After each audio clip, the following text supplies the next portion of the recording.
Tension is rising in Irving. An anti-Muslim group released the names and addresses of Muslims and their supporters in a Facebook post.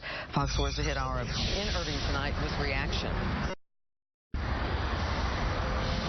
Well, Clarice, a spokesperson from the anti-Islamic group that held a demonstration here last weekend, says they walked away just as calm and reasoned as when they walked up. But after a Facebook post yesterday, they're accused of intimidation for no reason. Demonstrators from the Bureau on American Islamic Relations carrying firearms and an anti-Islamic stance shadowed Muslim families on the sidewalk outside the Islamic Center of Irving Saturday. It hurt my feelings and it made me angry. Images that upset Tanya Cadenhead, who grew up in Irving. I think they're scared. I think they're scared and they don't know who to point the blame at, and so they're looking for whatever target is easiest. In response, Cadenhead is organizing a rally for peace this Saturday at noon. Fear goes in all directions, but so can love. David Wright, a spokesman from Bayer, tells Fox 4 News, "I support peace. I support their right to protest, and I hope they have a successful rally. People should recognize that we are peaceful and we are a group of self-defense-minded people. There's nothing wrong with that." But a Facebook post by Wright Tuesday raises concerns. Intimidation. I can't imagine any legitimate reason to put my name and address out there, especially under a list that says Muslims and Muslim sympathizers. Lynn Walters is among the names and addresses of people that Wright is spreading around on social media that spoke against a city council vote last spring.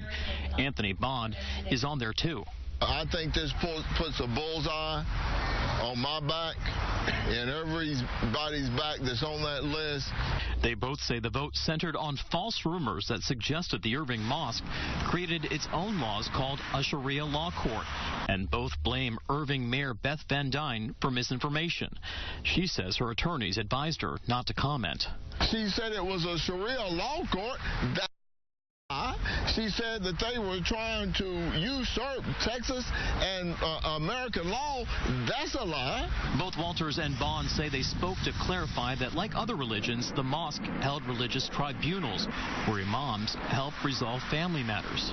Despite what's happened, those on the list and others that aren't say their approach to this conflict is compassion. Because I think it's important to stand with people who are being oppressed and to show that those guys out there with their guns are not the only people who speak for Irving. Fear is one of the most powerful emotions that a human can have. It's probably second only to love.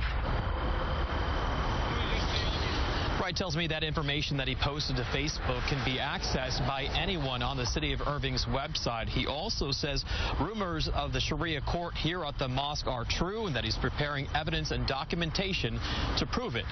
Meanwhile, that rally for peace starts here at noon on Saturday, rain or shine. Clarice? As The Hit Hour live in Irving.